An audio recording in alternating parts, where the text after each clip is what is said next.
S ಏನು ಮಾಡಿ ಏನೇನು ಮಾಡ್ಬೇಕನ್ನಿಸ್ತಾವ. ಸುಮ್ ಸೈಲೆಂಟ್ ಇರೋದಕ್ಕಿಂತ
ಮತ್ತಾರೇನು ಹೇಳ್ತೀರೇನು ಹೇಳ್ರಿ. Anybody want to speak? You can express your experiences.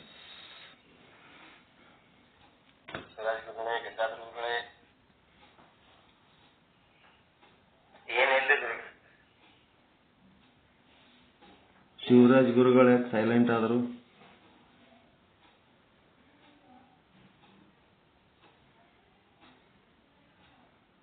Shivraj ಗುರುಗಳೇ ಏನೋ ಬಿಜಿ ಇದ್ದಂಗೆ ಕಾಣ್ತಾರ ಅವ್ರು.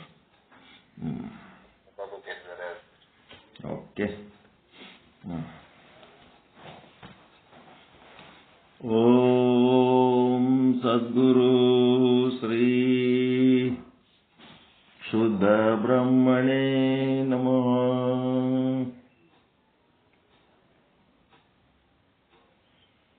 ಸಮಸ್ತ ಶುದ್ಧ ಬ್ರಹ್ಮ ಸ್ವರೂಪರಲ್ಲಿ ಅನಂತ ಅನಂತ ಪ್ರಣಾಮಗಳು. ಷಟಸ್ಥಲ ಚಕ್ರವರ್ತಿ ಚಿನ್ಮಯ ಜ್ಞಾನಿ ಚನ್ನಬಸವೇಶ್ವರರ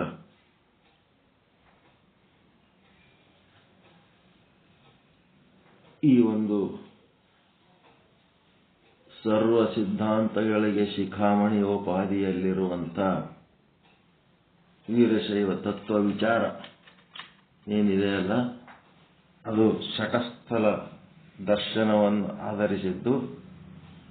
ಆ ಶಟಸ್ಥಲ ದರ್ಶನವನ್ನು ಆಧರಿಸಿದಂಥ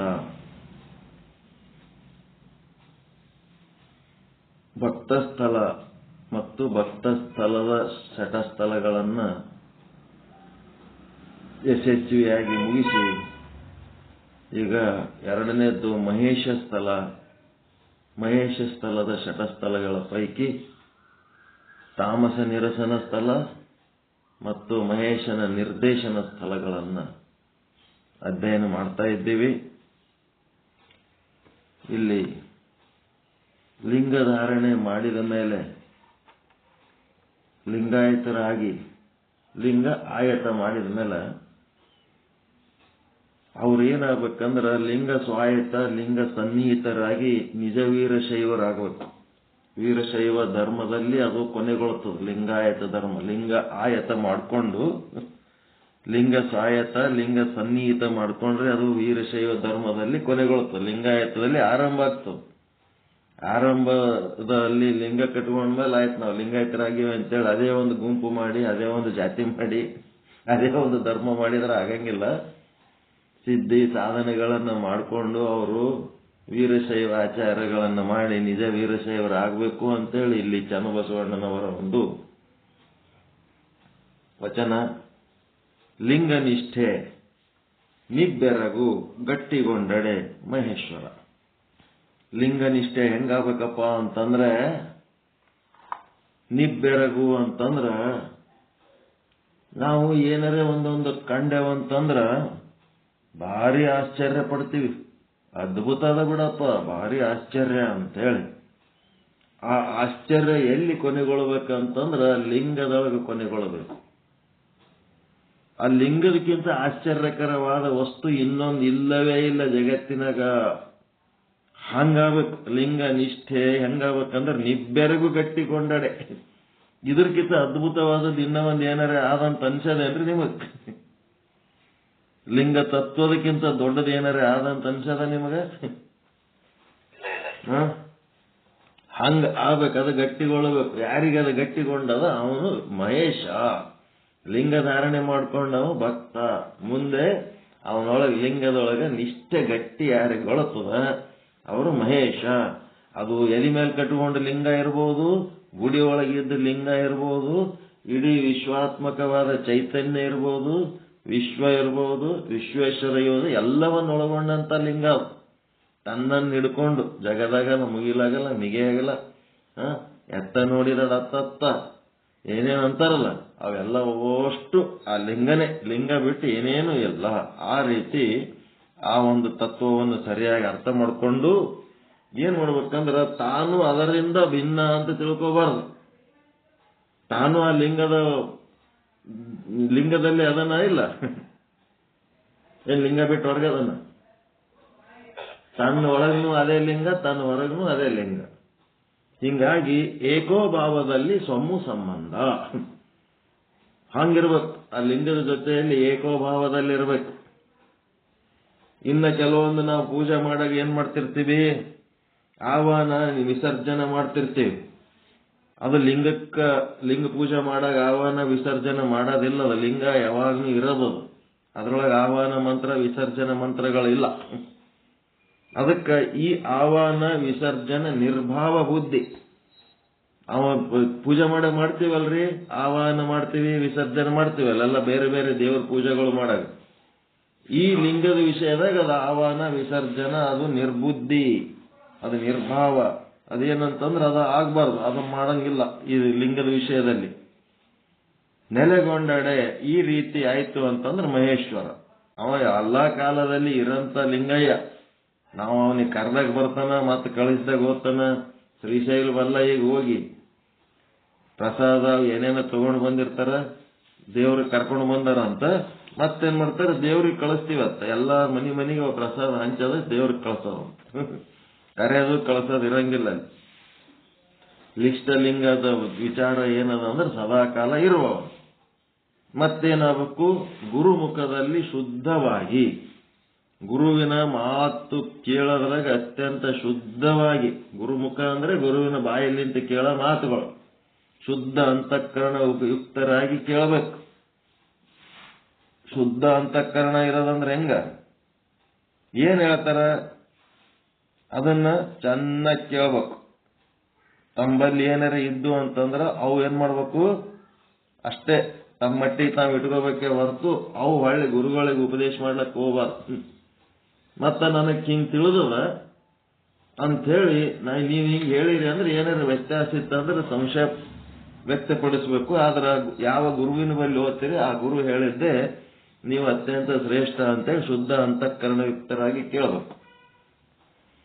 ಶುದ್ಧ ಇದ್ದದ್ದು ಇಲ್ಲದಕ್ಕ ಒಂದು ದೃಷ್ಟಾಂತ ಕೊಡ್ತಾರ. ಏನಂದ್ರೆ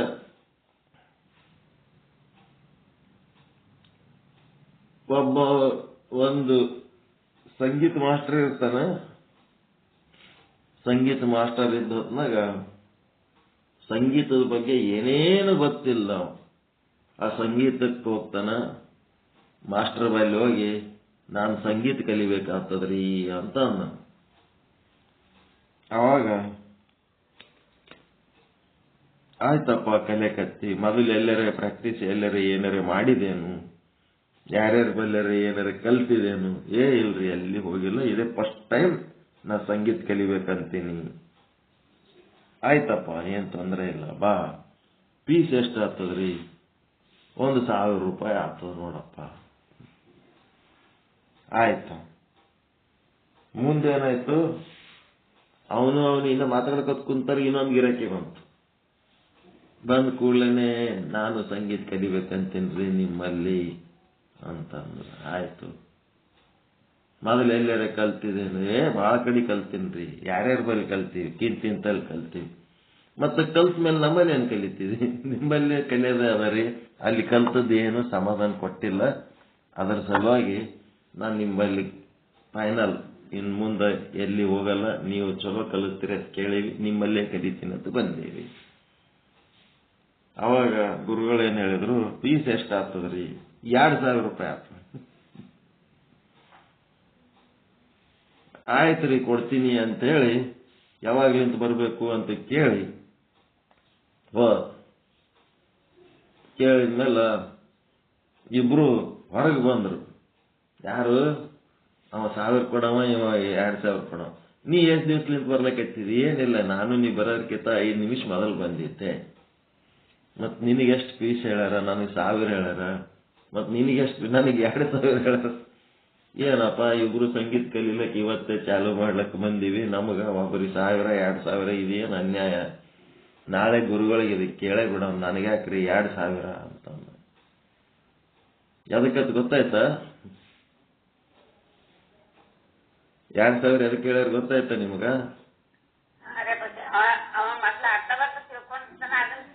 ಅದನ್ನ ತೊಳಿಬೇಕಲ್ಲ ಮೊದಲು ಸ್ವಚ್ಛ. ಅದಕ್ಕ ನನಗೆ ಮರ್ದಿನ ಹೋಗಿ ಕೇಳಿರೋ ಹೇಳ್ದ, ಇವ ಏನೂ ಗೊತ್ತೇ ಇಲ್ಲ ಸಂಗೀತದ ಸರಿ ಗಮನೆ ಗೊತ್ತಿಲ್ಲ, ಇವನಿಗೇನ್ ಸರಳವಾಗಿ ಕಲಿಬೇಕು, ಪಾಟಿ ಸ್ವಚ್ಛ ಅದ, ಇವನಿಗೆ ಕಲ್ಸೋದಕ್ಕೆ ಏನ್ ತೊಂದರೆ ಆಗಲ್ಲ. ಯಾವ್ದಾರ ಒಂದು ಗ್ರಂಥ, ಯಾವ್ದಾರ ಒಂದು ಶಾಸ್ತ್ರ ಹಿಡ್ದಿರೇನು ಅಂತ ಹೇಳಕ್ಕೆ ನಾವು ಮೊದಲ ಕೇಳ್ತೀವಿ. ನಮ್ಮ ಸತ್ಸಂಗಕ್ಕೆ ಬರೋರಿಗೆ ಇಂಥದ್ದು ಹಿಡ್ದೀವಿ ಅಂದ್ರೆ ಅದು ದ್ವೈತ ಸಂಬಂಧಿ ಇತ್ತು ಅಂತಂದ್ರೆ 2,000 ರೂಪಾಯಿ ಫೀಸ್. ಯಾಕಂದ್ರೆ ದೇವರೇ ಬೇರೆ ತಾನೇ ಬೇರೆ ಅಂತೇಳಿ ಒಂಥರ ದುರಹಂಕಾರ ಬೆಳೆಸ್ಕೊಂಡ್ಬಿಟ್ಟಿರ್ತಾನೋ ನಾನಂತ. ದೇವರನ್ನ ಭಿನ್ನವಾಗಿರ್ತಾನೋ. ಇವನೇನಿರ್ತಾನ, ಅದ್ವೈತಕ್ಕೆ ಏನಾರ ಇದ್ರು, ವೇದಾಂತ ಸಿದ್ಧಾಂತಗಳು ಇದ್ರು ಅಂತಂದ್ರ ಅವನಿಗೆ 1,000 ರೂಪಾಯಿ ಫೀಸ್. ನಮ್ಮಲ್ಲಿ ತಾನೇ ಬ್ರಹ್ಮ ಅಂತ ಯಾರು ಆಗ್ಬೇಕಂತಾರೆ ಅವ್ರಿಗೆ 1,000, ಉಳಿದವ್ರಿಗೆ 2,000 ಫೀಸ್ ಇದ್ದಂಗೆ ಇರಾಕಿ. ಅದು ಹಂಗ ಇಲ್ಲಿ ಏನಾಯ್ತಪ್ಪ ಅಂತಂದ್ರ ಏನಾಗಬೇಕು? ಗುರುಮುಖದಲ್ಲಿ ಶುದ್ಧವಾಗಿರ್ಬೇಕು. ಅಶುದ್ಧ ಏನಾರ ಇತ್ತು ಅಂದ್ರೆ, ಅಶುದ್ಧ ಪಾತ್ರೆಯಲ್ಲಿ ಹಾಲು ಕಾಸ್ಲಕ್ಕ ಹೋದ್ರೆ ಕೆಟ್ಟೋಗ್ಬಿಡ್ತವು. ಹಾಲು ಒಂದು ಸಾರಿ ಬೋಗಣೆ ಕೆಟ್ಟ ಮೇಲೆ ಹೆಂಗ್ ಮಾಡ್ಬೇಕದು? ಬೋಗಣೆ ಸ್ವಚ್ಛ ಮಾಡ್ಬೇಕಾದ್ರೆ ಹೆಂಗ್ ಮಾಡ್ಬೇಕ್ರಿ? ಮತ್ ಹಾಲಕ್ಕಿ ತೊಳೋದಕ್ಕೆ ಮತ್ ಹಾಲಾಕಿದ್ರೆ ಮತ್ ಕೆಡ್ತದ. ಮತ್ ಅದಕ್ಕೆ ಏನ್ ಮಾಡ್ಬೇಕು? ಈಗ ಒಮ್ಮ ಹಾಲು ತಗೊಂಡ್ ಬರ್ತೀರಿ, ಹಾಲು ಕಾಸ್ತೀರಿ, ಯಾವುದೋ ಕರ್ಮಕ್ಕದ ಹಾಲು ಒಡೆದೋಗ್ಬಿಡ್ತದ, ಕೆಟ್ಟೋಗ್ಬಿಡ್ತದ. ಚೆಲ್ತೀರಿ, ಚೆಲ್ಲಿದ ಮೇಲೆ ನೀವು ಬೊಗಣಿ ಮತ್ತೆ ಹಾಕಿ ತೊಳಿತೀರಿ, ಮುಸುರಿಯಾಗಿ ಇಟ್ಬಿಡ್ತೀರಿ. ಅವ್ರ ಮುಸುರಿ ತಿಕ್ಕವ್ರು ತಿಕ್ತಾರೋ, ನೀವು ತಿಕ್ತೀರಿ, ಮತ್ತೆ ಹಾಲು ಹಾಕಿದ್ರೆ ಮತ್ತೆ ಕೆಡ್ತವು. ಅದು ಕೆಡ್ಲಾರ್ದಂಗೆ ಮಾಡ್ಬೇಕಾದ್ರೆ ಏನ್ ಮಾಡ್ಬೇಕು?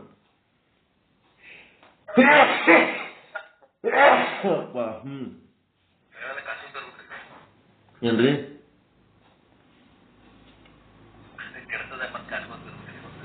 ಹಂಗ ಕಾಸ್ಕೊತಿರ್ತೀರಿ, ಮತ್ತೆ ಕೆಡ್ತದ. ನೀವು ಹಾಲು ಹಾಕಿದ್ರೆ ಕೆಡ್ತದ. ಅದಕ್ಕೆ ಏನ್ ಮಾಡ್ಬೇಕು? ಹಾಲು ಹಾಕ್ಲಾರ್ದೆ ಬರೀ ನೀರ್ ಹಾಕಿ ಕಾಸ್ಬೇಕದ ಬೊಗಣಿ.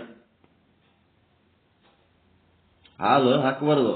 ನೆಕ್ಸ್ಟ್ ಟೈಮ್ ಹಾಲು ಇವತ್ತು ಒಡೆದದ ಅಂತಂದ್ಮೇಲೆ ಮರುದಿನ ಹಾಲು ಕಾಸೋದ್ರಕ್ಕಿಂತ ಮೊದಲು ಆ ಬೊಗಣೆಗ ಬರೀ ಖಾಲಿ ನೀರ್ ಹಾಕಿ ಕಾಸ್ಬೇಕು. ನೀರೆಲ್ಲ ಹೆಸರು ಬರೋಂಗ ಕಾಸಿದ ಮೇಲೆ ಅದ ನೀರು ಚೆಲ್ಲಿ ಬಿಡ್ಬೇಕು. ಆಮೇಲೆ ಹಾಲು ಹಾಕಿ ಕಾಸ್ಬೇಕು. ಯಾಕಂದ್ರೆ ಬ್ಯಾಕ್ಟೀರಿಯಾಗಳು ಅದ್ರೊಳಗೆ ಇದ್ದು ಅಂದ್ರೆ ಹಂಗೆ ಅವು ಕೆಡಿಸ್ಕೊತೇ ಇರ್ತಾವ. ಗೊತ್ತಾಯ್ತ್ರ? ಹಾಲಿನ ಬೊಗಣಿ ಕಾಸದ ಸಹಿತ ನಾವು ಶುದ್ಧ ಬ್ರಹ್ಮಜ್ಞಾನ ಪೀಠದಾಗ ಕಲಿಸ್ಬೇಕು.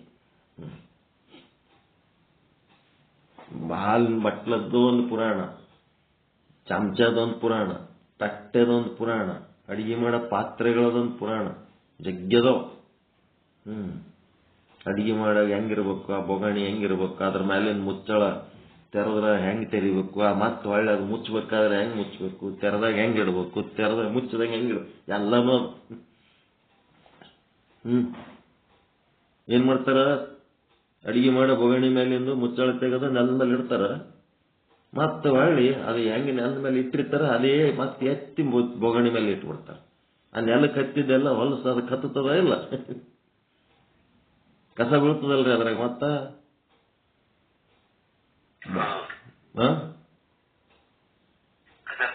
ಮತ್ತ ಅದು ರಿವರ್ಸ್ ಮಾಡಿ ಇಡ್ಬೇಕು. ಕೆಳಗಿಡ್ಬೇಕಾದ್ರೆ ಪ್ಲೇಟ್ ರಿವರ್ಸ್ ಮಾಡಿ ಇಡಬೇಕು, ಮತ್ತೆ ರಿವರ್ಸ್ ಮಾಡಿ ಮುಚ್ಚಬೇಕದು. ಏನು ಕಲ್ತಿರಂಗಿಲ್ಲ. 2 ಗ್ಲಾಸ್ ನೀರು, 1 ಗ್ಲಾಸ್ ಅಕ್ಕಿ ಹಾಕಿ ಕುಕ್ಕರ್ನ ಇಡು ಅಂತೇಳಿ ಅವ್ರ ಅಮ್ಮ ಹೇಳಿರ್ತಾಳ.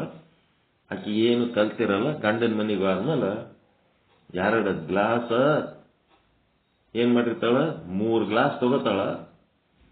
1 ಗ್ಲಾಸ್ನಾಗ ಅಕ್ಕಿ, 2 ಗ್ಲಾಸ್ನಾಗ ನೀರು ತಗೊಂಡು 3 ಗ್ಲಾಸ್ಗಳು ಕುಕ್ಕರ್ನಾಗ ಇಟ್ಟು ಸೀಟಿ ಹೊಡಿಸ್ಬೇಕಂತಾಳ. ಸೀಟಿ ಹೊಡಿತದೇನೋ. ಇಂಥವ್ರಿಗೆ ಎಷ್ಟು ಹೇಳಿದ್ರು ಕಡಿಮೆನೆ. ದೊಡ್ಡ ಸಮಸ್ಯೆ ಅದ ಮುಂದೆ. ಅಡಿಗೆ ಸಮಸ್ಯೆ ಬಹಳ ದೊಡ್ಡ ಸಮಸ್ಯೆ ಅದ. ಎಲ್ಲ ಸಂಸ್ಕೃತಿ ಕೆಡಿಸಿಟ್ಟುಬಿಟ್ರು, ಎಲ್ಲ ಹಾಳಾಗೋಯ್ತು.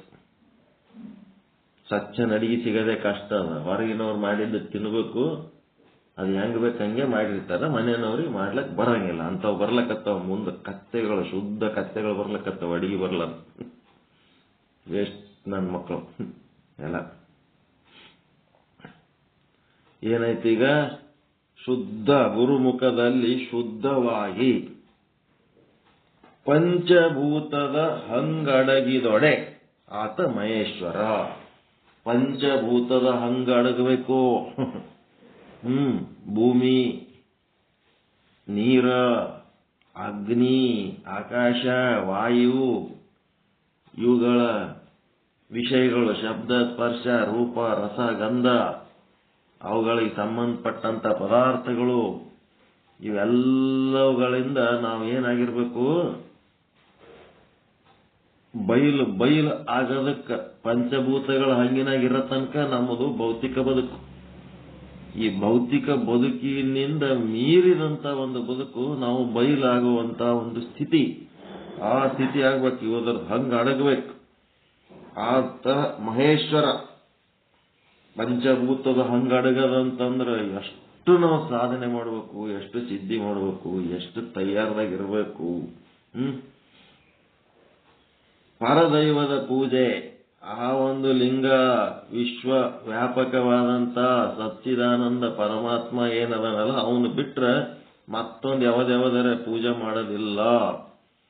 ಮತ್ತೇನ್ ಮಾಡೋದು? ಮಾನವರ ಸೇವೆ. ಮನುಷ್ಯರ ಸೇವೆ ಮಾಡ್ಕೊತ ಹೋಗ್ಬೇಡ, ಪರಮಾತ್ಮನ ಸೇವೆ ಮಾಡ. ಮನುಷ್ಯರ ಸೇವೆ ಅಂದ್ರೆ ಏನು? ಅವ್ರ ಮನುಷ್ಯರು ಎದಕ್ ಬರ್ತಾರೆ ಗೊತ್ತದ? ಜ್ಞಾನಕ್ಕೆ ಬರಂಗೇ ಇಲ್ಲ. ಇಲ್ಲಿ ನಮ್ಮಲ್ಲಿ ಮಠದಾಗ ಪುರಾಣ ಹಚ್ತಿರ್ತಾರಲ್ರಿ, ಪುರಾಣ 1 ತಾಸು 2 ತಾಸು ಪುರಾಣ ನಡೀತದ.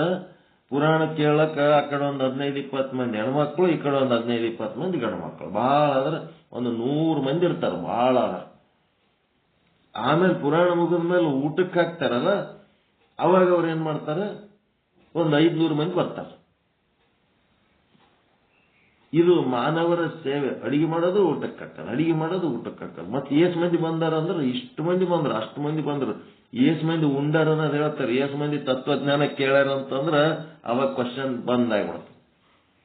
ಅದಕ್ಕೆ ಇಂಥವ ಕೂಳ್ ಹಾಕಿ ಮಂದಿನ ಜಮಾಯಿಸೋಂಥದ್ದು ಮಾನವರ ಸೇವೆ ಮಾಡಬೇಡ. ಇಂಥವೆಲ್ಲ ಎಲ್ಲರ ದುಡಿದು ತಿನ್ಲಿ, ಪುಕ್ಷಟೆ ಕೂಳ್ ಹಾಕಿ ಅವ್ರದ್ದು ಗುಣ ಕೆಡಿಸಬೇಡ. ಮಾನವರ ಸೇವೆ ಮತ್ತು ಪರದನ ಪರಸ್ತ್ರೀಯರ ಬಿಟ್ಟು ಏನಾಗಬೇಕಂದ್ರೆ ಏಕಲಿಂಗ ನಿಷ್ಠಾಪರನಾಗಿರಬೇಕು. ಅದಕ್ಕವರು ವೇದಗಳ ಒಂದು ವಾಕ್ಯ ಹೇಳ್ತಾರೆ, ದಾಸತ್ವಂ ವೀರದಾಸತ್ವಂ. ವೀರದಾಸತ್ವ ಅಂದ್ರೆ ವೀರಶೈವ, ವೀರದಾಸತ್ವಂ ಭೃತ್ಯತ್ವಂ ಅಂದ್ರೆ ವಿನಯ, ವೀರಭೃದ್ಯತ್ವಂ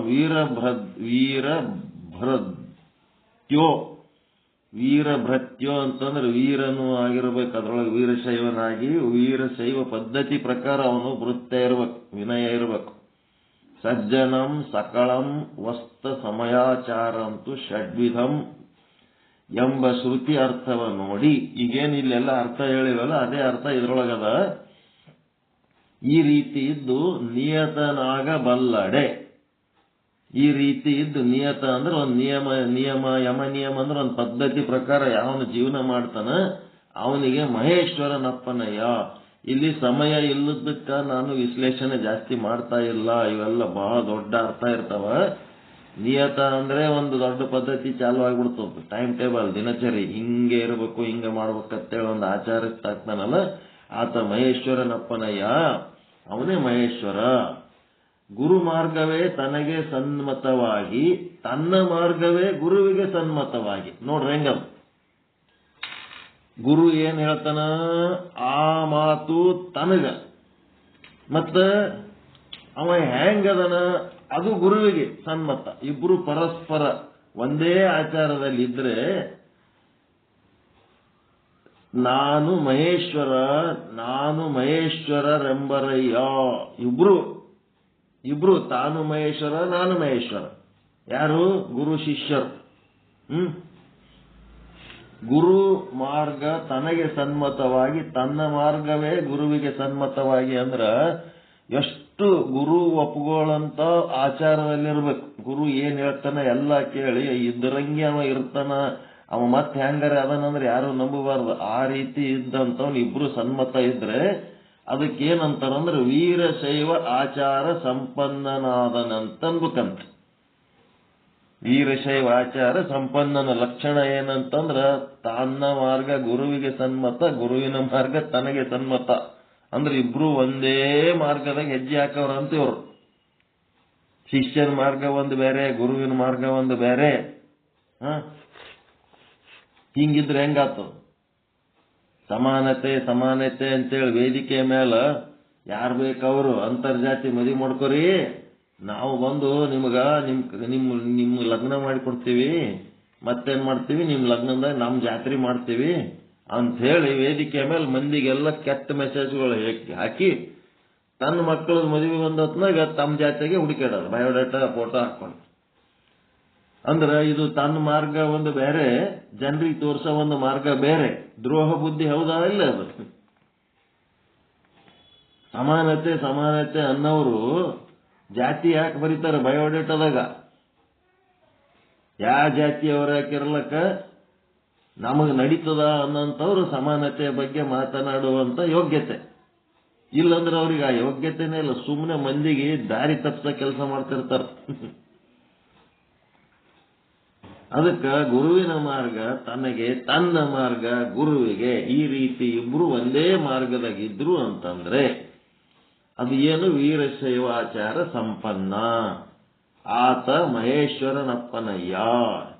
ಇಂತಿ ಸನ್ಮತದ ವಿವರನರಿಯದೆ ಇದು ಗುರುವಿನ ಮಾರ್ಗ, ಶಿಷ್ಯಗೆ ಸರಿ ಸಂಬಂಧ ಇಲ್ಲ, ಶಿಷ್ಯನ ಮಾರ್ಗ ಗುರುವಿಗೆ ಸಂಬಂಧ ಇಲ್ಲ. ಹೀಗಿದ್ದು ನಾನ್ ಮಹೇಶ್ವರ ಅಂತಂದ್ರೆ ಈ ಮೂಕೊರೆಯರ ಮೆಚ್ಚುವನೇ ನಮ್ಮ ಕೂಡಲ ಚನ್ನ ಸಂಗಮ ದೇವರು ಅಂತ.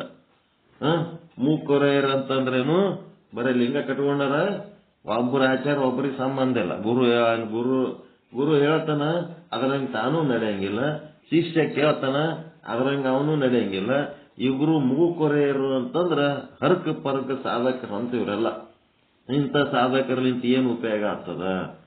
ಅಲ್ಲಿ ತತ್ವಜ್ಞಾನದೊಳಗೆ ಏನು ದಾರಿ ತೋರ್ಸ್ಯಾರ ಆ ದಾರಿವನ್ನೇ ಗುರು ತಾನು ನಡಿಬೇಕು, ಅದರಂಗ ತನ್ನ ಶಿಷ್ಯರಿಗೆ ಉಪದೇಶ ಮಾಡಬೇಕು. ಮತ್ತೆ ಶಿಷ್ಯನಾದವನು ಗುರು ಹೇಳಿದ ಮಾರ್ಗದಲ್ಲೇ ನಡಿಬೇಕು. ಈ ರೀತಿ ಇದ್ರ ಇವರು ನಿಜ ವೀರಶೈವರು. ಇವರು ಲಿಂಗವಂತರು, ನಿಜ ವೀರಶೈವರು. ಲಿಂಗಾಯತ ವೀರಶೈವ ಅಂತಂದ್ರೆ ಎರಡು ಒಂದೇ ಅಂತಂದ್ರ ಲಿಂಗಾಯತ ಆರಂಭ, ವೀರಶೈವ ಅಂತಿಮ ಗುರಿ. ಒಂದು ಬಡಿಗಿಗೆ ಎರಡು ತುದಿ ಆದವಲ್ರಿ? ಒಂದು ಬಡಿಗಿಗೆ ತುದಿ ಅದಾವ ಇಲ್ಲ? ಎರಡು. ಒಂದು ಹಗ್ಗಕ್ಕೆ ಎರಡು ತುದಿ ಇರ್ತಾವ ಇಲ್ಲ? ಏನ್ ಒಂದೇ ಇರ್ತದ ತುದಿ? ಗಪ್ಪು ಕೂತ್ತರ ಬಂದ್ ಮಾಡ್ಬಿಡ್ತೀನಿ. ಬಾಯಿ ತೆಗಿಲಕ್ಕೆ ಏನಾಗ್ಯದ? ಏನ್ ಇಟ್ಕೊಂಡ್ರಿ ಬಾಯಾಗ? ಮಾತಾಡ್ಲಕ್ ಬರಂಗಿಲ್ಲ ಕೇಳಿದ್ರ? ಗಪ್ ಹಾಕಿರ್ತೀರಿ.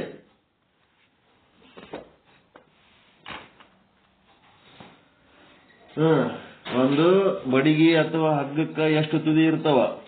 ಸರಳ ಪ್ರಶ್ನೆಗಳು ಕೇಳ್ತಿರ್ತೀವಿ. ಎದಕ್ ಕೇಳ್ತಿರ್ತೀವಿ? ಮುಂದೆ ಕೂತು ಕೇಳಕತ್ತಿರೋ, ಏನ್ ಬಿಟ್ಟು ಎದ್ದೋಗಿರೋ, ಅರ್ಥ ಮಾಡ್ಕೊಳಕತ್ತಿರೋ ಇಲ್ಲೋ ಅಂತ ಕೇಳ್ತಿರ್ತೀವಿ. ಸ್ಪಂದಿಸ್ಬೇಕು ಇಮಿಡಿಯೇಟ್. ಎಷ್ಟು ತುದಿ ಅದಾವ? ಎರಡು ತುದಿ ಇರ್ತಾವ.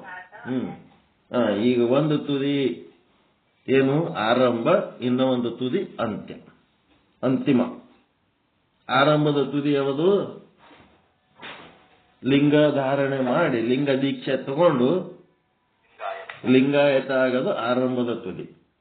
ವೀರಶೈವ ಅಂತಂದ್ರೆ ಅವನೇನಾಗ್ಬೇಕು? ಮುಂದೆ ಲಿಂಗಾಯತ ಆಗಿ ಅಟೆ ಕುಂದಿರ್ಬೇಕ? ಲಿಂಗ ಸ್ವಾಯತ್ತ ಆಗ್ಬೇಕು.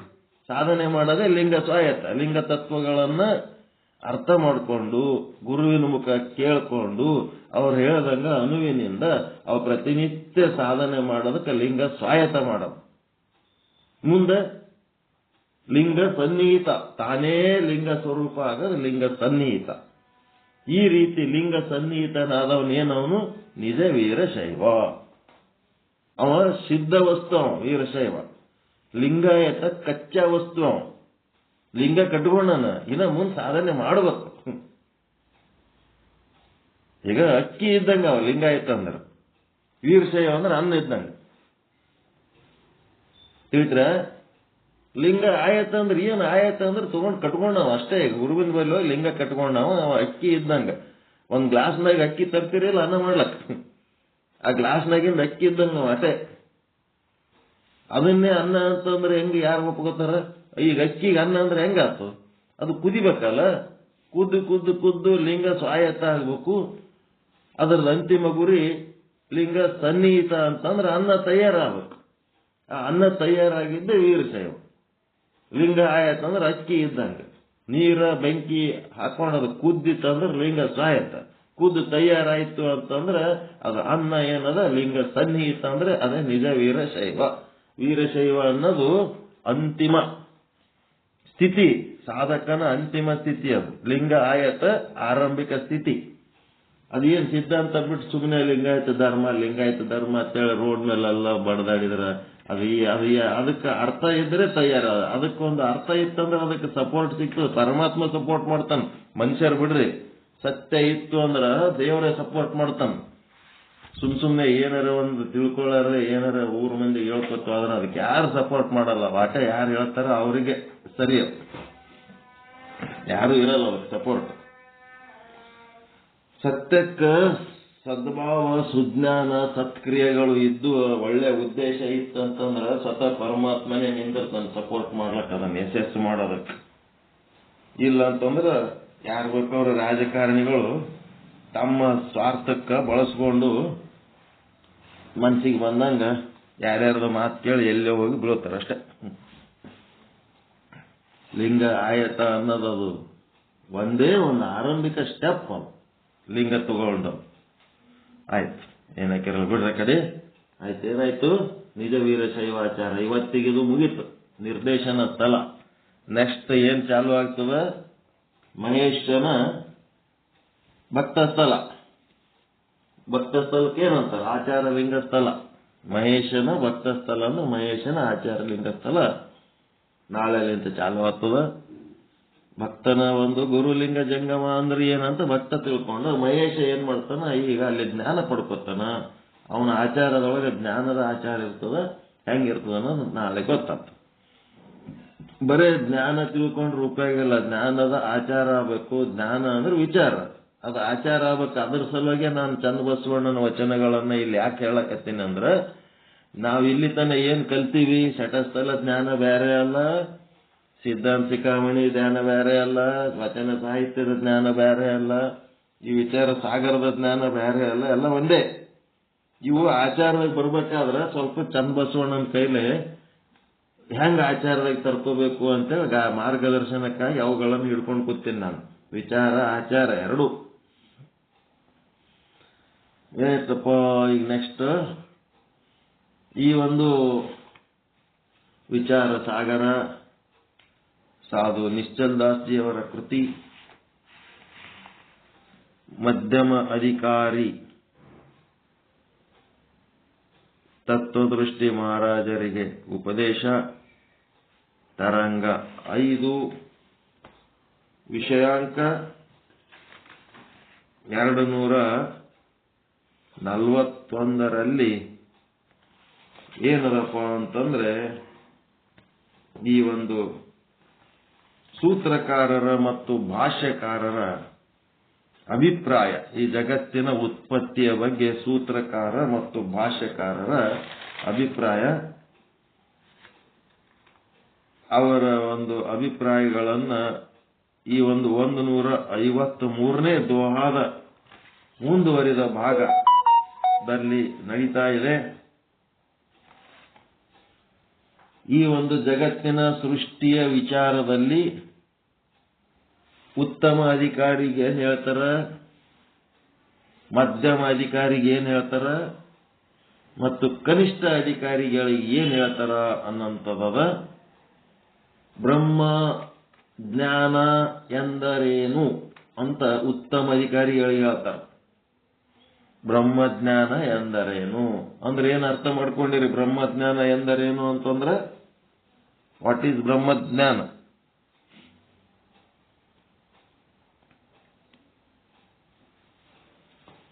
ಬ್ರಹ್ಮನನ್ನ ಯಥಾರ್ಥವಾಗಿ ತಿಳ್ಕೊಳ್ಳೋದೇ ಬ್ರಹ್ಮಜ್ಞಾನ, ಹೌದಾ? ಅಲ್ಲ. ಬ್ರಹ್ಮ ಹೆಂಗದನ ಹಾಗೆ ಯಥಾರ್ಥ ಜ್ಞಾನ. ಬ್ರಹ್ಮ ಹೆಂಗದನ? ಅವ ಒಬ್ಬನೇ ಅದನ, ಅವನು ಎಲ್ಲ ಕಡೆ ಅದನ, ಅವ ನಿಶಬ್ದ ಅದನ, ಅವ ನಿರಾಕಾರ ಅದನ, ಮತ್ತೇನದನ? ಏಕಂ ಏವಂ ಅದ್ವಿತೀಯ ಬ್ರಹ್ಮ ಅದನ, ಸಚ್ಚಿತ್ತಾನಂದ ನಿತ್ಯ ಪರಿಪೂರ್ಣದನ. ಎಲ್ಲ ಇದೇ ತಿಳ್ಕೊಂಡಿರಿ ಬ್ರಹ್ಮಜ್ಞಾನ. ಇದೇನದ 4ನೇ ತರಂಗಕ್ಕೆ ಮುಗಿದಂಥದ್ದು. ಅದರ ಮುಂದುವರಿದ ಭಾಗ ಇಲ್ಲಿ ತನ ಜಕ್ಕೊಂಡ್ ಬಂದ್ರವ್.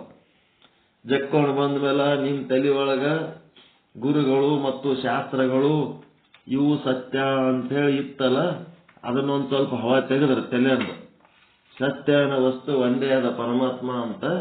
ಗುರು ಶಾಸ್ತ್ರ ಏನಿದ್ರು ಸಹಿತ ಅವೆಲ್ಲ ವ್ಯಾವಹಾರಿಕ ಸತ್ಯಗಳೇ ಹೊರತು ಪಾರಮಾರ್ಥಿಕ ಸತ್ಯ ಅಲ್ಲ. ಹೀಗಾಗಿ ಆ ಗುರು ಮತ್ತು ಶಾಸ್ತ್ರಗಳ ಸ್ಥಾನಮಾನ ವ್ಯಾವಹಾರಿಕ ಸತ್ಯದ ಮಟ್ಟಿಗೆ ಹೊರತು ಪಾರಮಾರ್ಥಿಕ ಸತ್ಯದಲ್ಲಿ ಪರಮಾತ್ಮ ಒಬ್ಬನೇ, ಅವನು ಸಮಾನವಾದಂತ ಸತ್ಯ ಇನ್ನೊಂದಿರ್ಲಿಕ್ಕೆ ಸಾಧ್ಯ ಇಲ್ಲ ಅನ್ನಂಥದ್ದು ಹೇಳಿ ಮುಂದೆ ಜಗತ್ತಿನ ವಿಚಾರಕ್ಕೆ ಬಂದ್ರು. ಈ ಜಗತ್ತು ಏನದ? ಉತ್ತಮ ಅಧಿಕಾರಿ ಕಣ್ಣಿಗೆ ಪರಮಾತ್ಮನನ್ನು ಬಿಟ್ಟರೆ ಮತ್ತೊಂದೇನು ಇಲ್ಲ ಜಗತ್ತಿನೊಳಗೆ. ಎಲ್ಲನೂ ಪರಮಾತ್ಮ ಸ್ವರೂಪನೇ ಆದ, ಜಗತ್ತನ್ನದು ಇಲ್ಲವೇ ಇಲ್ಲ. ಇದು ಉತ್ತಮ ಅಧಿಕಾರಿ ದೃಷ್ಟಿ. ಕನಿಷ್ಠ ಅಧಿಕಾರಿ ದೃಷ್ಟಿ, ಬ್ರಹ್ಮ ಅನ್ನೋದೇನಿಲ್ಲ, ಏನದ? ಜಗತ್ತೇ ಆದ. ಬುದ್ಧಿಜೀವಿಗಳಂತದರಲ್ಲ, ತಲೆ ಲದ್ದಿ ತುಂಬಿಕೊಂಡಂತ ಬುದ್ಧಿಜೀವಿಗಳು, ಕನಿಷ್ಠ ಅಧಿಕಾರಿಗಳು, ಅವರು ಈ ಬ್ರಹ್ಮನ ತತ್ವನೇ ಒಪ್ಪಂಗಿಲ್ಲ. ಅವರು ಯಾನ್ ಮಾಡಿದ್ರು ಬ್ರಹ್ಮನದೇನದೇನಿಲ್ಲ, ಅದೊಂದು ಭ್ರಮೆ ಅಂತೇಳಿ ಅವರು ಪಂಚಭೂತಾತ್ಮಕ ಜಗತ್ತನ್ನೇ ನಂಬುತ್ತಾರೆ. ಅವರಿಗೆ ಜಗತ್ತೇ ಸತ್ಯ. ಇಲ್ಲಿ ಏನಾಯ್ತು, ಮಧ್ಯಮ ಅಧಿಕಾರಿಗಳು ಇವ್ರದ್ದೇನು ಸಮಸ್ಯೆ ಅದ ಅಂತಂದ್ರ, ಆ ಕಡೆ ಜಗತ್ತೇ ಸತ್ಯ ಅಂತಂದ್ರೂ ಅವ್ರ ಮನಸ್ಸು ಒಪ್ಪುತ್ತಾ ಇಲ್ಲ.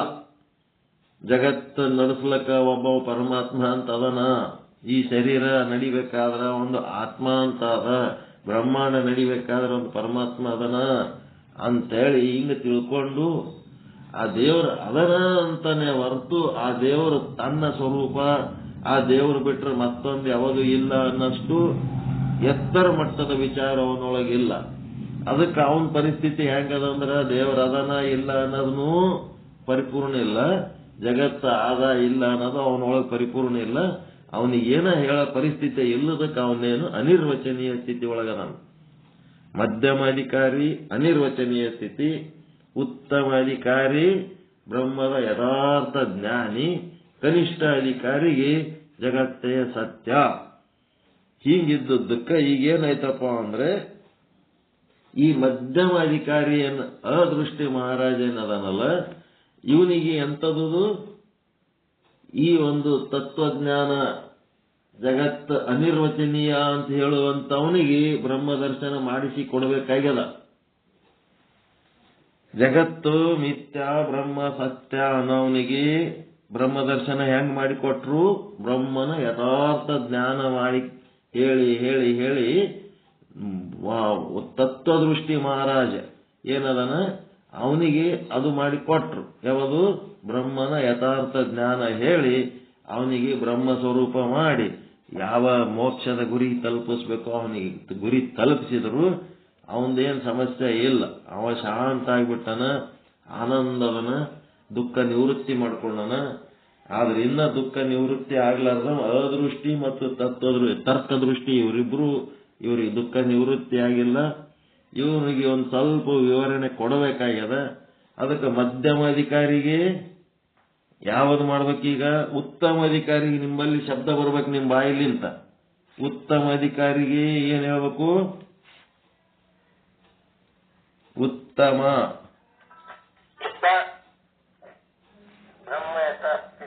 ಬ್ರಹ್ಮನ ಯಥಾರ್ಥ ಜ್ಞಾನ. ಬ್ರಹ್ಮನ ಅಂತಂದ್ರೇನು, ಗಂಡು ಹೆಣ್ಣು ಬರ್ತದೆ. ಬ್ರಹ್ಮದ ಯಥಾರ್ಥ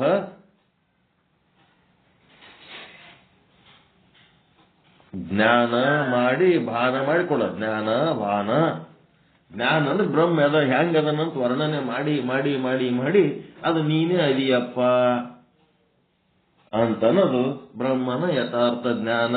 ನೀನೇ ಅದು ಅದಿ ಅಂತಂದ್ರೆ ನಾನು ಅದೇ ಅದೀನಿ, ಗುರು ಆದವನು ನೀನು ಅದು ಅದಿ ಅಂತ ಹೇಳಿದಾರ. ಯು ಆರ್ ದಟ್ ಅಂತ ಗುರು ಹೇಳ್ತಾನ. ಎಸ್ ಐ ಆಮ್ ದಟ್ ಅಂತ ಇವ ಒಪ್ಕೋತಾನ.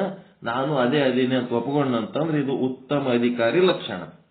ಇನ್ನು ಮಧ್ಯಮ ಅಧಿಕಾರಿ ಲಕ್ಷಣ ಏನದಪ್ಪ ಅಂತಂದ್ರ, ಐ ಆಮ್ ದಟ್ ಅಂತ ಅಂದ್ಮೇಲೆ ಅವನಿಗೆ ಜಗತ್ತು ಬ್ರಹ್ಮಾಂಡ ಪಿಂಡಾಂಡ ಏನೇನು ಇಲ್ಲ, ಅದು ಒಂದೇ ತಾನದನ, ಅದು ಒಂದೇ, ಅದು ಬಿಟ್ಟರೆ ಮತ್ತೊಂದು ಏನೂ ಇಲ್ಲ. ಆ ಸ್ಥಿತಿ ಒಳಗೆ ಹೋಗ್ತಾನೆ.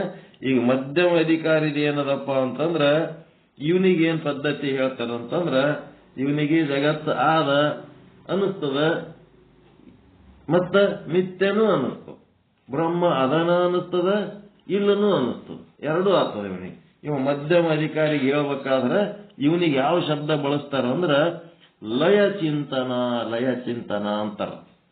ಇದನ್ನ ತಿಳ್ಕೋಬೇಕು. ಲಯ ಚಿಂತನ. ಉತ್ತಮ ಅಧಿಕಾರಿಗೆ ಬ್ರಹ್ಮದ ಯಥಾರ್ಥ ಜ್ಞಾನ, ಈ ಮಧ್ಯಮ ಅಧಿಕಾರಿಗೆ ಲಯ ಚಿಂತನ. ಲಯ ಚಿಂತನಕ್ಕೊಂದು ದೃಷ್ಟಾಂತ,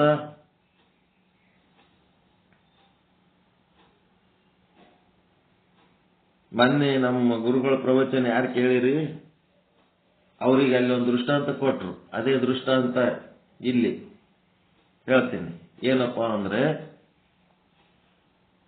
ಹುಲ್ಲು ಬಂಡ್ಯಾಗ ಹುಲ್ಲು ಇಟ್ಕೊಂಡು ಒಬ್ಬ ಮಾರ್ತಿರ್ತಾನ. ಬಂಡ್ಯಾಗ ಹುಲ್ಲಿಟ್ಕೊಂಡು ಒಬ್ಬ ಮಾರ್ತಿರ್ತಾನ. ಮಾರಾಗ ಒಬ್ಬ ಬುದ್ಧಿವಂತ ಬರ್ತಾನ.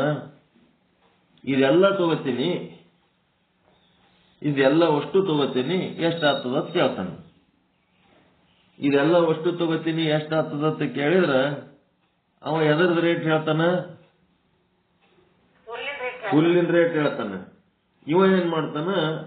ಅದ್ರ ರೇಟ್ ರೊಕ್ಕ ಕೊಟ್ಟು ಇಳಿ, ಬಂಡಿ ಕೆಳಗೆ ಇಳಿದು ಆ ಎತ್ತ ಬಂಡಿ ಹುಲ್ಲ ಎಲ್ಲ ನನ್ನ ಕೊಟ್ಬಿಡು, ಇದೆಲ್ಲ ತಗೋತೀನಿ ಅಂತ ಹೇಳಿನೇ ಇಲ್ಲ ನಿನಗೆ. ನೀ ಏಟ್ ಹೇಳಿದ ಅಟ್ ರೊಕ್ಕ ಕೊಟ್ಟೇನಿ, ಆಯ್ತು ಇಳಿ, ಬಿಡು ಬಂಡಿ, ಕೈ ಬಿಡು, ಇಳಿ ಕೆಳಗೆ ಇಳಿ ಎಲ್ಲ ಕತ್ತಿ ಬಿಡ್ತಾನ. ಇದೇನು ಬರ್ತಲ್ಲಪ್ಪ ಕಿರಿಕಿರಿ ಅಂತ ಹೇಳಿ ಏನ್ ಮಾಡ್ದ?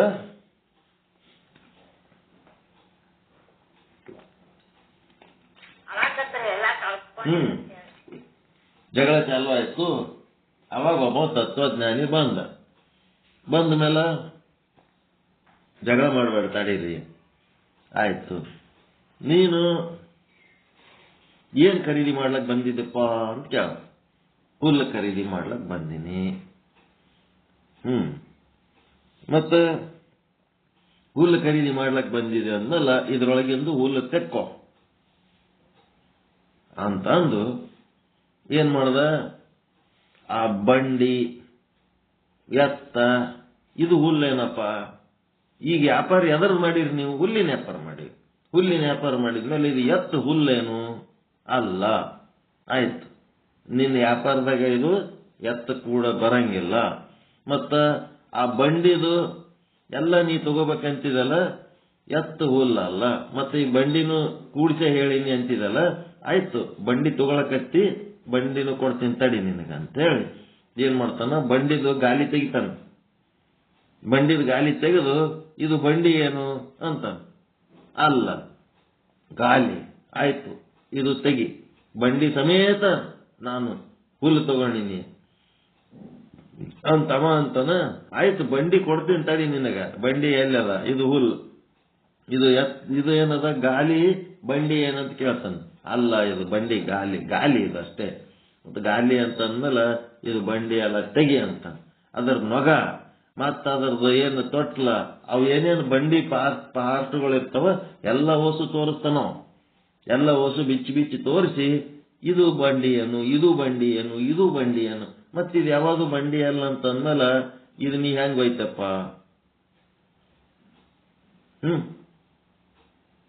ಈಗ ಅಲ್ಲಿ ಬಂಡಿ ಏನಾಗ್ಯದ? ಲಯ ಆಯ್ತು. ಕಣ್ಣೆದ್ರೆ ಬಂಡಿ ಇದ್ರು ಸಹಿತ ಬಂಡಿ ಲಯ ಆಯ್ತು. ಹೆಂಗದ? ಒಂದು ಪಾರ್ಟು ಬಂಡಿ ಅಲ್ಲ ಅಲ್ಲಿ. ಇದೇ ತತ್ವಜ್ಞಾನ ಅಂತಾರೆ. ಅದ ಲಯ ಏನದಲ್ಲ, ಆ ಲಯ ಎಂಥದ್ದು? ಪರಮಾತ್ಮ. ಲಯ ಅನ್ನೋದು ಪರಮಾತ್ಮ. ಆ ಪರಮಾತ್ಮನಲ್ಲಿ ಯೋಗ ಅಂದ್ರೆ ಸೇರೋದು. ಹಂಗ ಇಲ್ಲಿ ಲಯ ಯೋಗ ಕಲಿಸ್ತಾರ. ಬಂಡಿ ತಗೋ, ಯಾರು ಬೇಡ ಅಂತಾರ? ಬಂಡಿ ಹೆಂಗ್ ತಗೋತಿ ನೀನು?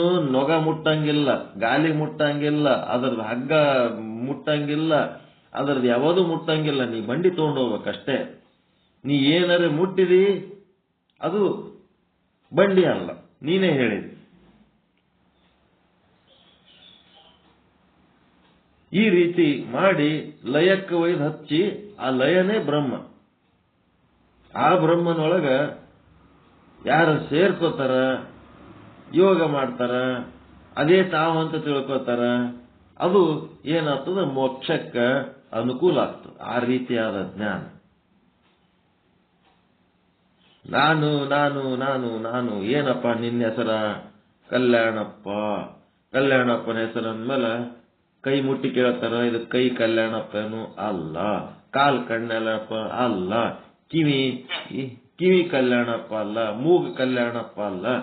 ಏಸು ಕಲ್ಯಾಣಪ್ಪನ ಶರೀರದ ಭಾಗಗಳು ಮುಟ್ಟಿ ಕೇಳಿದ್ರು ಅದಕ್ಕೊಂದು ಹೆಸರೇ ಆದ ಹೊರತು ಅದು ಕಲ್ಯಾಣಪ್ಪ ಇಲ್ಲ. ಕಲ್ಯಾಣಪ್ಪನೊಳಗಿರುವಂತ ಎಲ್ಲ ಅವಯವಗಳನ್ನ ಬೇರ್ಪಡಿಸಿ ಇಟ್ಟು ಕಲ್ಯಾಣಪ್ಪ ಚೆಲ್ಲಿ ಹುಡುಕಿದ್ರೆ ಅಲ್ಲಿ ಕಲ್ಯಾಣಪ್ಪ ಇಲ್ಲ. ಹೆಂಗ್ ಮಾಡ್ಬೇಕು? ಕಲ್ಯಾಣಪ್ಪ ಅವ್ರು ನಮ್ಮ ಗಂಡ ಅಂತೇಳಿ ಕಸ್ತೂರಮ್ಮ ಬಂದ ಹೊತ್ನಾಗ ಕಲ್ಯಾಣಪ್ಪನೇ ಇಲ್ಲ, ಹೆಂಗ್ ಕರ್ಕೊಂಡು ಹೋಗ್ತೀರಿ ಅಂತ ಕೇಳ್ಬೇಕು. ಕಲ್ಯಾಣಪ್ಪ ಲಯ ಮಾಡಿಬಿಟ್ಟ.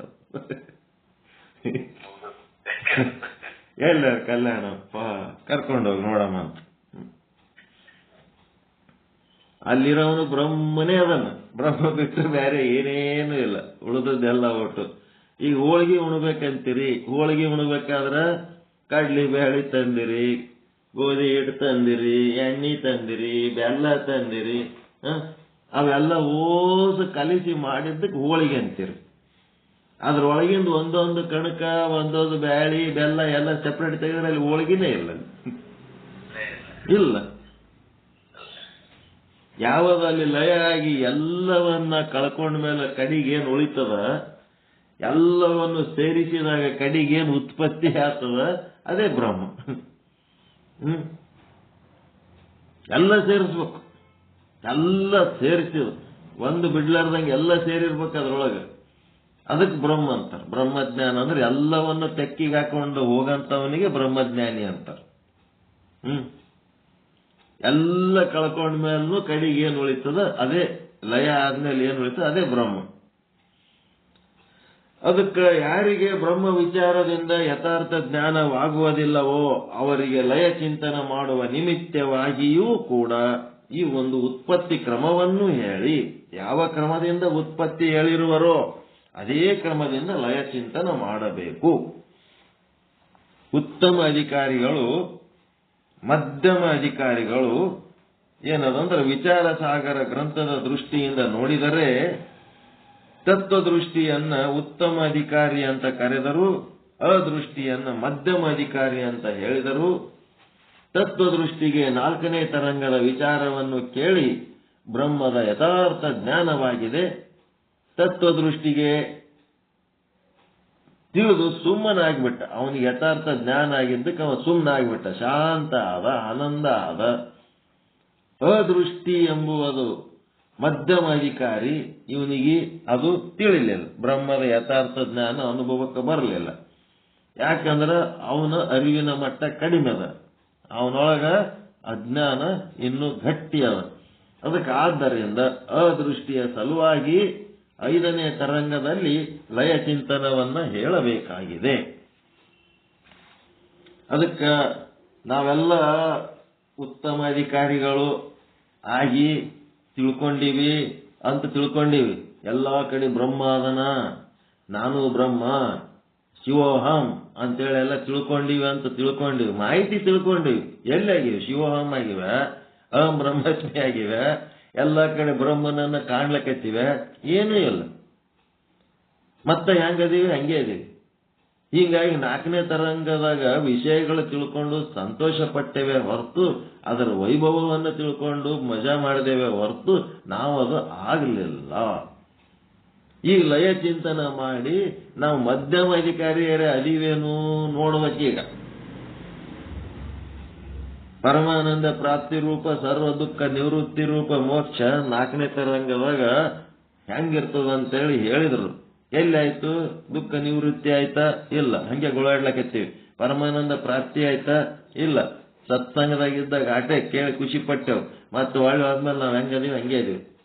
ನನಗಂತೂ ಏನೇನೂ ಆಗಿಲ್ಲ. ಮತ್ತೆ ನಿಮ್ಗೆ ಯಾರಿಗಾರ ಆಗಿತ್ತಂದ್ರೆ ನಾನು ಹೆಂಗೆ ಹೇಳಕ್ಕಾಗ್ತದ? ನಿಮ್ಗಾದ್ರೆ ಆಗಿರ್ಬೋದು, ನನಗಂತೂ ಏನೂ ಆಗಿಲ್ಲ. ನಾ ಮಧ್ಯಮ ಅಧಿಕಾರಿ ಆದಿನಿ ಅನ್ನೋದು ನೋಡ್ಕೊಳಕ ಇದು ಓದ್ಕೊಳಕತ್ತೀನಿ ಅಷ್ಟೇ. ನಿಮ್ಗೇನು ಹೇಳಕತ್ತಿಲ್ಲ, ನಾನು ತಿಳ್ಕೊಳಕ್ಕೆ ಓದ್ಲಕತ್ತೀನಿ. ನಾವು ಓದೋದ್ರಾಗ ನೀವು ಕೇಳ್ಕೊಳಕತ್ತೀರಿ. ಇದಿರೋದೇ ಇಷ್ಟೇ, ಇದು ಸತ್ಸಂಗ. ಅಡಿಗೆ ನಾವು ಉಣ್ಣಕತ್ ಮಾಡಕತ್ತೀವಿ, ನಾವು ಉಣ್ಣಾಗ ಅದ್ರೊಳಗ ನೀವು ಒಂದು ತುತ್ತು ಉಳ್ಳಕತ್ತೀರಿ ಅಷ್ಟೇ. ಇದು ಇನ್ನೊಬ್ಬರಿಗೆ ಹೇಳೋದಕ್ಕಂತ ಅಲ್ಲ, ಇದು ಸತ್ಸಂಗ ನಾವು ಮಾಡ್ಕೊಂಡಂತ ವ್ಯವಸ್ಥೆ ಇದು. ಪ್ರತಿಯೊಬ್ರು ಹಿಂಗೆ ತಿಳ್ಕೋಬೇಕು. ವಿಚಾರ ಸಾಗರ ಓದಿ ದೊಡ್ಡ ಪಂಡಿತರಾಗಿ ತಿಳ್ಕೊಂಡು ಇನ್ನೊಬ್ಬರಿಗೆ ಉಪದೇಶ ಮಾಡ್ಲಿಕ್ಕೆ ಹೋಗೋದಲ್ಲ. ನನ್ನೊಳಗಿಂದ ನಾನು ನನ್ನ ಸ್ಥಿತಿ, ನನ್ನ ಮಟ್ಟ, ನನ್ನ ಸ್ಥಿತಿ ಗತಿ ಮತಿಗಳನ್ನು ಅರಿಯುವುದಕ್ಕೆ ನಾನು ಇದು ಸಾಧನೆ ಮಾಡ್ಲಕತ್ತೀನಿ ಅಂತ ತಿಳ್ಕೋಬೇಕು. ಅದಕ್ಕೆ ಇಂಥ ಮಾತುಗಳು ಹೇಳಕತ್ತೀವಿ. ಈಗೇನಾಯ್ತು? ಲಯ ಚಿಂತನ ಎಂದರೇನು? ಯಾವ ಕ್ರಮದಿಂದ ಉತ್ಪತ್ತಿಯನ್ನು ಹೇಳಲಾಗಿದೆಯೋ ವಿಚಾರ ಚಂದ್ರೋದಯದ 2ನೇ ಕಲ ಅಲ್ಲಿ ಮೊದಲು ಕ್ರಮ ಹೇಳಿದ್ದಾರೆ. ಏನಂದ್ರೆ ಅನಾದಿ ಶುದ್ಧ ಬ್ರಹ್ಮದಲ್ಲಿ ಅನಾದಿ ಕಲ್ಪಿತವಾದ ಪ್ರಕೃತಿ ಇರುತ್ತದೆ. ಈ ಶಬ್ದಗಳು ಮರ್ತಿರಿ. ಅನಾದಿ ಶುದ್ಧ ಬ್ರಹ್ಮದಲ್ಲಿ ಅನಾದಿ ಕಲ್ಪಿತವಾದ ಪ್ರಕೃತಿ ಇರುತ್ತದೆ. ಬ್ರಹ್ಮ ಅನಾದಿ ಅದನ, ಬ್ರಹ್ಮ ಅನಾದಿ ಅದನ. ಆ ಅನಾದಿ ಒಳಗ ಅನಾದಿ ಕಲ್ಪಿತವಾದ ಒಂದು ಪ್ರಕೃತಿ ಆದರದ ಪ್ರಕೃತಿ ಹೆಂಗದ? ಅದು ಅನಾದಿ ಅದ. ಆದಿ ಇಲ್ಲದಕ್ಕೆ ಅನಾದಿ ಅಂತಾರ. ಆದರೆ ಆ ಬ್ರಹ್ಮನನ್ನು ಅರಿತಾಗ ಆ ಪ್ರಕೃತಿ ಉಳಿತದೇನ್ರಿ? ಅಲ್ಲಿ ಅನಂತ ಇಲ್ಲದು, ಬರೇ ಅನಾದಿ ಅದ. ಅನಾದಿ ಅದ, ಅನಂತ ಇಲ್ಲ. ಹೆಂಗದ? ಮತ್ತ ಅನಂತ ಇಲ್ಲ, ಶಾಂತ ಅದ. ಬ್ರಹ್ಮನನ್ನ ತಿಳಿದ್ರಿ ಅಂದ್ರೆ ಪ್ರಕೃತಿನೇ ಇಲ್ಲ ಅಲ್ಲಿ. ಈಗ ಮಗ ಮತ್ತು ಮಗಳು ಎರಡದವ. ಮಗ ಮಗಳು.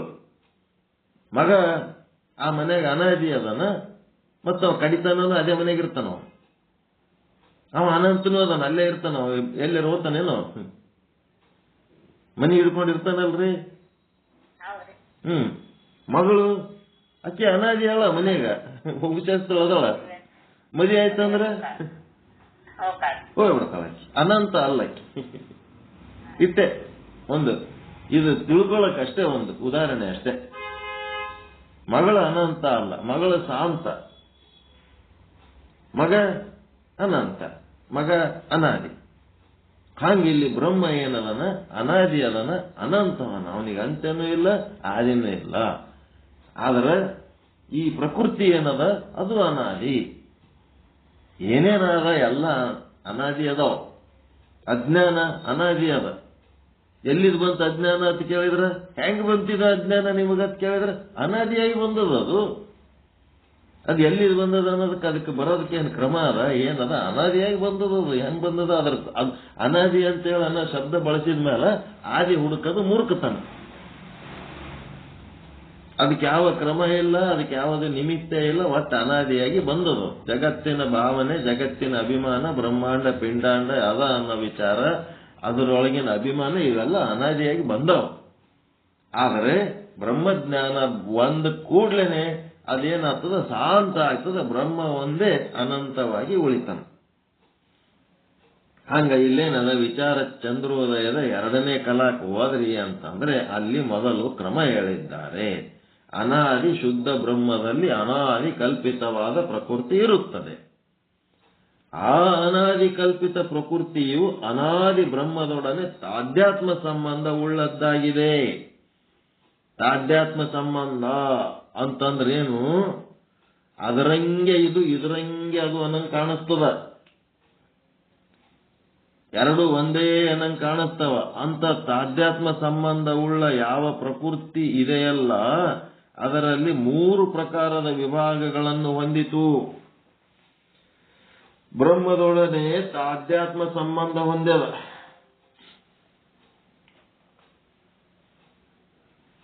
ತಾಧ್ಯಾತ್ಮ ಸಂಬಂಧ ಅಂದ್ರ ಅದನ್ನು ನೋಡಿದ್ರು ಕೂಡ ಬ್ರಹ್ಮನಂಗೆ ಕಾಣ್ತದದು. ನೋಡ್ಲಕ್ಕ ಬ್ರಹ್ಮನಂಗೆ ಕಾಣ್ತದ, ಆದ್ರೆ ಬ್ರಹ್ಮ ಅಲ್ಲ. ಬ್ರಹ್ಮ ಮುಕ್ತದನ. ಇದು ಬಂಧನಕಾರಿ ಅದ. ಇದು ಪ್ರಕೃತಿ. ಈಗ ಬಸ್ಸಿನಾಗ ನೀವು ಬ್ಯಾಸಿಗ್ಯಾಗ ಬಸ್ನಾಗ ಕುಂತು ಹೋಲಕತ್ತೀರಿ. ಅದ್ರಾಗ ಹೆಂಗದ ಅಂತಂದ್ರ ಒಬ್ಬವ ಕಿಟಕಿ ಹಾಕೊಳ್ಳಾರ್ದೆ ಕುಲ್ಲ ಇಟ್ಕೊಂಡು ಕೂತಾನ. ಏನಾಯ್ತಪ್ಪ? ಬದಲಾಯ್ತಾ?